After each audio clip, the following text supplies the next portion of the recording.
Hi everyone, my name is Zoya. I am the first Atlas Corps from Kyrgyzstan, class 38. I will be serving at Transparency and Accountability Initiative. And here we have Fidelis. Fidelis is a great Atlas Corps Fellow who picked me up from the airport when I first arrived a week ago. And he told me a little bit about himself. But Fidelis, could you please share about yourself with our audience? Just maybe like a couple sentences and elevator speech. Okay, so just a quick one. My name is Fidelis Bonaventure Uzoma. I'm an Atlas Corps Fellow from Nigeria. I serve currently with the Obama Foundation here in Washington, D.C. And I'm so happy to have picked you from the airport. But more importantly, one of my core social issues is youth employment and disability inclusion. And that because I believe that we can have a world where everyone is safe, especially young people. They are safe, they are resilient, and they have the capacity to access opportunities, and they can be successful and become productive members of the society.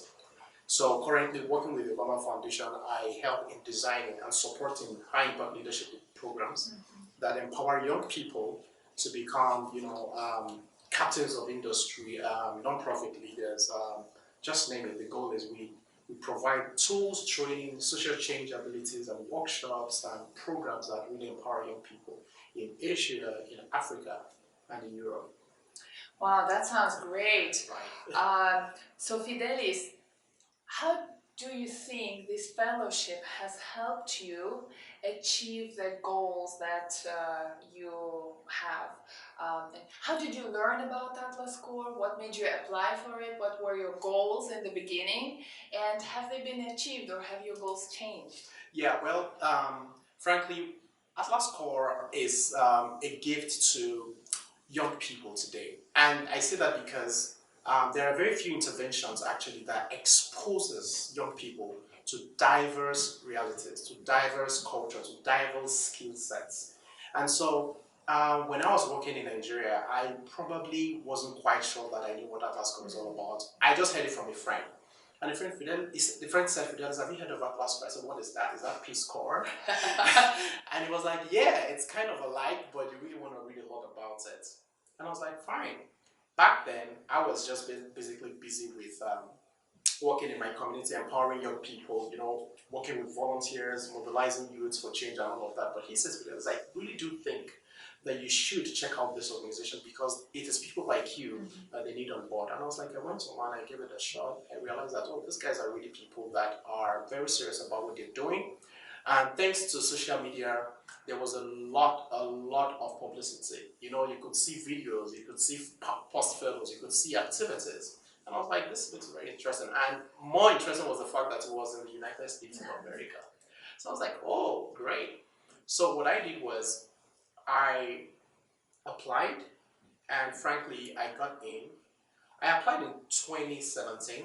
I didn't get in. I got to the second stage, and they told me and said, Fidelis, we're really sorry. Not like that, they were not that nice, but they just said, we regret to inform you that you have not been selected. Give it a try again. So I applied again, and I didn't get selected. So 2019. You persevered. Yeah. I was like, no, I have to go for You this. never gave up. I That's never good. gave up. And I got selected. So when I got selected, I came to the United States, and for me, it was a mind-blowing experience. So one of the goals I had for the program was, first, I believe in self-discovery and personal development. And because I'm an advocate for personal development, I said, I'm going to achieve two things in my stay here. Amongst, getting to visit the monuments, and getting to, some of the top places in the US, which was good, but that wasn't primary. The first thing for me was, how do I get to tap in some of the most relevant nonprofit skills that I can use so that when I get back to my country and my community, I can transfer those skills in developing programs, in empowering communities, in building projects. And because of that, I have always been a good eye. So all I look at for are skills that I can learn to both, develop myself, and more importantly, to, as it were, position me to be very relevant in the sector that I work. So the first goal for me was, develop a very good leadership skill. And thanks to the Obama Foundation, all we do there is just leadership. From storytelling to vision to, management, every tiny facet of leadership where things have been exposed to. Another is the fact that the professional development aspect of non-profits or non-profit organizations is another thing that people don't take seriously. I feel like there's an engagement, there's a business case for non-profits. And that is one thing also I've been very much exposed to. I've been, exposed to that opportunity to actually learn how non-profits run and how they should be sustained. So two things, personal development and professional development were two great goals that, brought me down here. And I think I'm almost there. Yeah. It's great to hear about the wonderful time you're having here at the Obama Foundation. Question, so all these great things, have there been any challenges that you faced here? Yeah. And if yes, then how did you tackle them? Zoya, that's a very great question. When I first came to the States, I had what I would call the culture shock. And, excuse me, there are a couple of people who understand that as a theory, but it's a reality when you come to a new environment for the very first time. So that was the first and most striking challenge I had. Culture shock, by this I meant there were no spicy foods. There were spicy foods, but as a then, I had to really go look out for it. Back from where I'm coming from, everything is spicy. Mm-hmm. It's only sweet if it's hot, spicy, and tasty. But here things are sugary, and so the first was the fact that the food, I had to learn how to eat the American food. The second, more importantly, was the fact that my kind of culture from Africa, we are very communal. And here, it's a very individual system. So one part that shocked me the most was when one day I went to the workplace, and normally in Nigeria, it is said and cultural and more respectfully, in fact, it's politically correct and professionally right, that when you get to the workplace in the morning, you greet everybody. Every single day. 365 days. If you don't, it either means you're not happy with the person, so here it was a totally different ball game. The first day I was like, good morning everyone, they were like, hi Fidelis. The next day, good morning everyone, they're like, hi Fidelis. The third day, good morning everyone, I got no response. So I thought something was wrong, and I felt like, oh my God, have I offended someone and all of that. And I tried to greet him the fourth day, and one of the staff said, Fidelis, it kind of feels like you're disturbing people when you greet them. Oh. So you really want to just let them be, because for them at that time in the morning is a great time to work. Mm-hmm. That was striking for me. I never knew there was something like that, So I realized that respect necessarily is not greeting, is in both the attitude, is in how you carry yourself, is in doing your job really. Because I realized that here it's about doing your job and make sure you do it well. So you gain a lot of respect from that. But the challenge was how to quickly adapt to that. So I learned that culture. I had to immerse myself in the culture of the people. I have to enjoy the food. I had to learn the dance, even though I always had to make it Africanized. And so this were things that the culture was something that was a great challenge for me. But having gone through this space for about 9 months right now, I feel like I'm an African American. Hey, yes. And did you start cooking your own food, spicy? And by the way, I missed that part. I had to learn how to cook. Not like I don't cook, by the way. This is off camera. I cook normally, but I had to learn a specific way of cooking because the ingredients and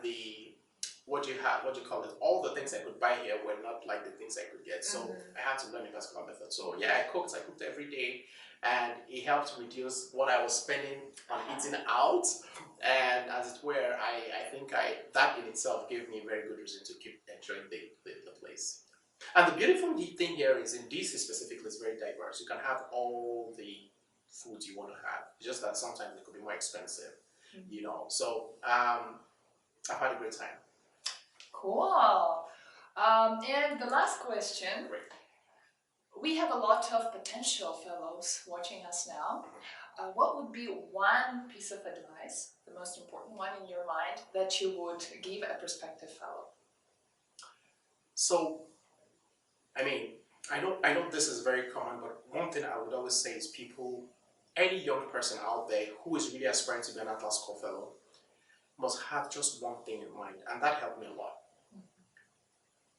For some people, they want to come to the US for, US realities and all of that. American dream. American dream and all of that, and this is not to, create the wrong impression, but I feel like America is also a struggling economy. So if people come here to yeah, it's just like every economy in the world, it's just that the reality here is something that people have to also work so hard, to leverage upon. So what I would say is that have the goal to develop your professional skills. That's all I'll say. Hopefully you get in and all of that, but what is that thing you really want to develop about yourself that you can get here that you don't have in your country? And that's all you should focus on. And you will get it in your networks with people, you will get it in the host organization. It's everywhere, but you have to look out for it. So my advice to anyone who wants to come join and start this program is, what are the specific skill sets you want to learn? Identify them, make sure you're very clear about them. They could be soft skills, they could be technical skills, they could be hard skills, whatever it is that would help your work back in Nigeria. Make sure you look out for the opportunities that help you gain those skills quickly. Partner with people that would help you also, either by training you or connect you to the people that have those skill sets. And hopefully by the end of your program, you can say, yes, I am an expert in this particular skill set. In my case, I learned program management. I never had that. What I was just doing in Nigeria was project management. But here I've learned program management, I've learned strategic communication, high-level decision-making processes, fundraising. I have a mission just to learn about 3, but I think I have about 10 skill sets right now that I feel like if I leverage on them, it will accelerate the impact of my work back in the country. So I would say, be clear about your skill sets that you want to learn and come get them. Well, thank you very much, Fidelis, for your time and for all the advice and sharing your experience with us. All the best with the remaining months here. Thank you. And I hope to visit you in Nigeria someday. Absolutely, you're so welcome. Please come and have some spicy foods. Thank you. Thank you very much.